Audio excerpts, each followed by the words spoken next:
حصہ بن گئی اور عمران خان نے خالد مقبول صدیقی کو، امین الحق کو، ایم کیو ایم کے لوگوں کو نفیس قرار دے دیا۔ اس کہانی میں کہیں بھی کامران ٹیسوری نہیں تھے، اس میں ایم کیو ایم پاکستان تھی، نسرین جلیل تھیں، عبدالوسیم تھے، عامر خان تھے، خالد مقبول صدیقی تھے، امین الحق تھے، فیصل سبزواری تھے، ایم کیو ایم کی صوبائی اسمبلی میں موجود جو لیڈرشپ ہے وہ تھی، جو اسمبلی سے باہر لیڈرشپ ہے وہ تھی، لیکن اس پوری کہانی میں فاروق ستار مائنس ہو گئے تھے۔ فاروق ستار ہمیں خبروں میں نظر آتے تھے کہ کبھی فاروق ستار جو ہیں وہ جے ڈی سی والے ظفر عباس بھائی کے ساتھ نظر آئیں، یا فاروق ستار ہمیں نظر آ جائیں حریم شاہ کے ساتھ۔ فاروق ستار خبروں سے مائنس ہوتے چلے جا رہے تھے، اور فاروق ستار سیاسی طور پر، جو جنرل باجوہ نے کہا تھا گمنامی میں چلا جاؤں گا، فاروق ستار کہے بغیر گمنامی میں جاتے جا رہے تھے۔ کراچی کی سیاست میں ایم کیو ایم مار کھا رہی تھی، اور پھر ہم نے دیکھا کہ یہاں عمران خان صاحب نے جو جلسے بھی کیے تو ایم کیو ایم کے جلسوں کی ٹکر کے جلسے تھے، جماعت اسلامی اپنی جگہ بنا رہی تھی، اور کراچی میں جو ایک ٹپیکل کراچی کا ایم کیو ایم کا ووٹر ہے وہ الطاف حسین کو مس کر رہا تھا۔ وہ یہ کہہ رہا تھا کہ الطاف حسین نے جب یہ باتیں کی افواج پاکستان کی سینئر قیادت کے بارے میں، کراچی اور سندھ میں افواج پاکستان کی قیادت کے بارے میں، جن میں بلال اکبر صاحب کا نام ہے، رضوان اختر صاحب کا نام ہے، دیگر نام ہے، ان کے بارے میں تو مناسب نہیں کیا، لیکن الطاف حسین صاحب کو بھی سنا جانا چاہیے تھا، الطاف حسین صاحب کی شکایات کو بھی سنا جانا چاہیے تھا، ایم کیو ایم کی شکایات کو بھی سنا جانا چاہیے تھا، ان کے مسائل ہیں، ان کے کارکنوں کے مسائل ہیں، اور یہ تمام باتیں ایم کیو ایم پاکستان کرتی رہی۔ پاشا صاحب کس جگہ ہیں یہ ہمیں کلیئر نہیں ہو رہا تھا، لیکن ایم کیو ایم پاکستان بہرحال کسی نہ کسی صورت میں آگے بڑھنے کی کوشش کر رہی تھی۔ اور پھر اس کے بعد ہم نے وی او این سی والا چیپٹر دیکھا۔ اس تمام وقت میں مصطفیٰ کمال ایم کیو ایم پاکستان سے ناراض تھے۔ ایم کیو ایم پاکستان میں فاروق ستار نہیں تھے، اور ایم کیو ایم پاکستان اپنی سیاست کرنے کی کوشش کر رہی تھی۔ اور پھر جب گورنر سندھ کا معاملہ آیا وی او این سی کے بعد، تو نسرین جلیل کا نام آیا۔ نسرین جلیل کی کلیئرنس نہیں ہوئی اداروں کی جانب سے، کیونکہ نسرین جلیل ایک خط لکھ بیٹھی تھی۔ یہ خط بھارت گیا تھا، اور یہ خط الطاف حسین کی حمایت میں خط تھا۔ نسرین جلیل صاحبہ کی کلیئرنس نہیں ہوئی۔ اس کے بعد ایم کیو ایم نے عبدالوسیم کا نام دیا، ایک دو اور نام دیے، لیکن گورنر سندھ کے لیے اچانک ہمارے سامنے آیا کامران ٹیسوری کا نام اور ایم کیو ایم کا لطیفہ۔ کامران ٹیسوری کا تو نام تھا، ایم کیو ایم کا لطیفہ یہ تھا کہ اس کی منظوری عارف الوی نے دے دی ہے۔ اب یہ جو عارف الوی نے منظوری دے دی ہے، یہ بڑی عجیب کہانی تھی، کیونکہ عارف الوی کے پاس تو جانی تھی صرف سمری، اور انہیں اس پہ صرف دستخط کرنے تھے، مگر ہمیں بتایا گیا، یہ میں بار بار کہتا ہوں کہ پوری قوم کو کیپٹن صفدر سمجھتے ہیں، ہمیں بتایا گیا کہ عارف الوی نے کامران ٹیسوری کو گورنر سندھ بنا دیا۔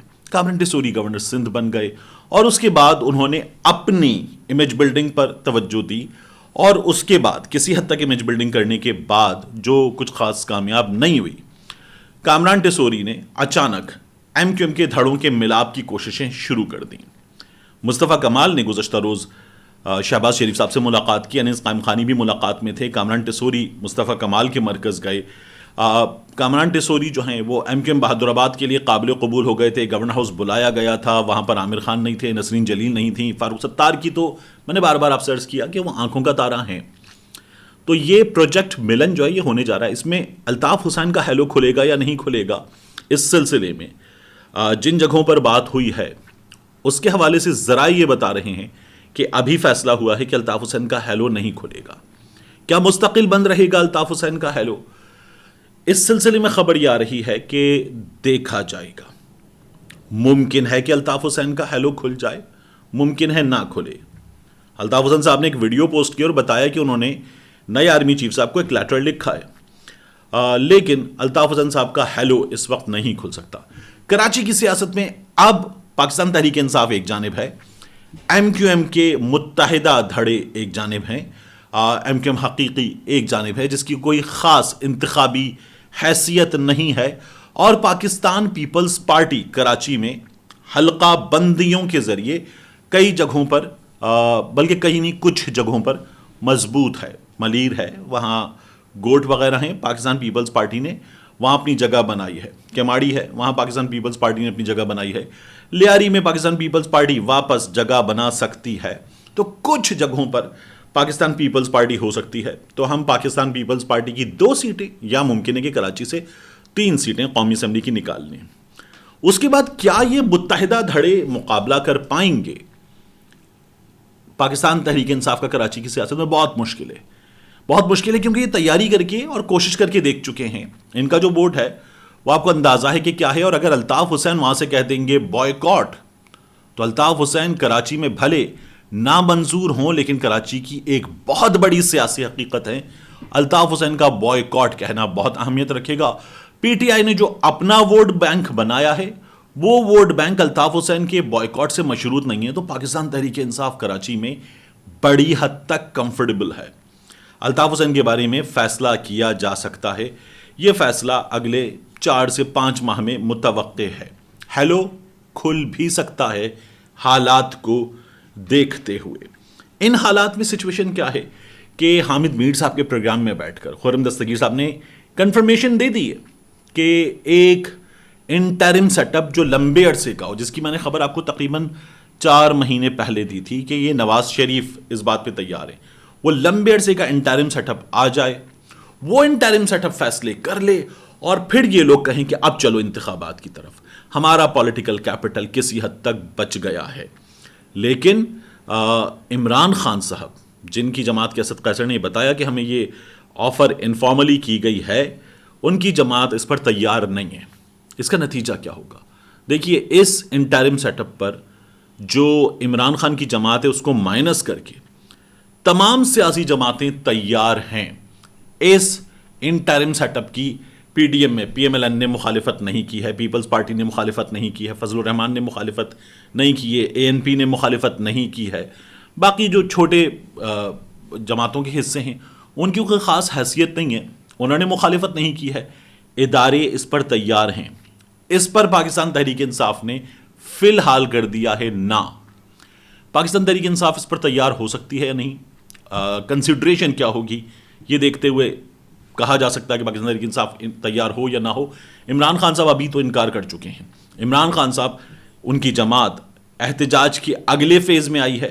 آج ملک کے مختلف شہروں میں مہنگائی کے خلاف احتجاج کیا جائے گا. وہ مہنگائی جس پر ہمارے میڈیا نے اپنی آنکھوں پر کالی پٹی باندھی ہے، اور اب کالی پٹی باندھنے کے بعد تیر کمان لے کر میڈیا ادھر ادھر اندھیرے میں تیر مار رہا ہے. اور یہ تیر جو ہے وہ ادھر لوگوں کو تو لگ رہے ہیں، لوگ تو زخمی ہو رہے ہیں، لیکن کچھ اور ان تیروں کے ساتھ ہو نہیں رہا. یہ جو کراچی میں ملن ہوا ہے اور جو ابھی ہونا ہے مزید، یہ آرگینک ہے یا نہیں ہے؟ تو اس حوالے سے جو کراچی کی سیاست کو جاننے والے ہیں وہ کہتے ہیں یہ آرگینک نہیں ہے. یہ لوگ پہلے بھی مل سکتے تھے، نہیں ملے. اب یہ لوگ جو ملوائے گئے ہیں تو یہ ملوائے گئے ہیں. یہ سلسلہ آگے بڑھے گا، حقیقی اس میں آ سکتی ہے یا نہیں، اب تک کی اطلاعات کے مطابق اس بات کا چانس نہیں ہے کہ حقیقی اس کا حصہ بنے. پھر کراچی میں پاکستان تحریک انصاف انتخابات میں کیا کر پائے گی؟ میں نے آپ کے سامنے عرض کر دیا کہ بہت کم چانس ہے اس بات کا کہ یہ لوگ جو ہیں وہ کچھ کر پائیں پاکستان تحریک انصاف کے مقابلے میں، اس لیے کہ یہ تمام لوگ، یہ 0.5 ہیں، 0.8 ہیں، یا ان میں سے کوئی ایک آدھ 1 ہو سکتا ہے، لیکن یہ 0 کے قریب قریب لوگ ہیں. جب تک ان کے ساتھ 9 نمبر نہیں لگے گا تب تک ان کی کوئی حیثیت نہیں بنے گی. سب سے بڑا نمبر ہے 9، وہ نہیں لگے گا تو 0 کی حیثیت نہیں بنے گی. 9 لگے گا تو 90 ہو جائے گا، پھر ان کی حیثیت بنے گی. کراچی کی سیاست کو جاننے والے یہ بات دعوے سے کرتے ہیں. اس کے بعد کیا بنتا ہے؟ پھر کراچی میں پی ٹی آئی کا مقابلہ اس ایم کیو ایم سے جس میں ہیلو کھلنے کے بعد والی طاقت ہوگا تو وہ ایک ڈیفرنٹ پکچر ہوگی. اس وقت تو it is a different Karachi, اور اس کراچی میں مصطفیٰ کمال کو کراچی مل رہا ہے، فاروق ستار کو کچھ اہمیت واپس مل رہی ہے، اور خالد مقبول صدیقی سربراہی کریں گے، اور ان کی ڈوریں جو ہیں وہ مختلف جگہوں سے ہلائی جائیں گی. ان میں ان کے سیاسی دوست بھی شامل ہیں، ان میں ان کے غیر سیاسی دوست بھی شامل ہیں. ملتے ہیں انشاءاللہ آپ سے اگلی ویڈیو.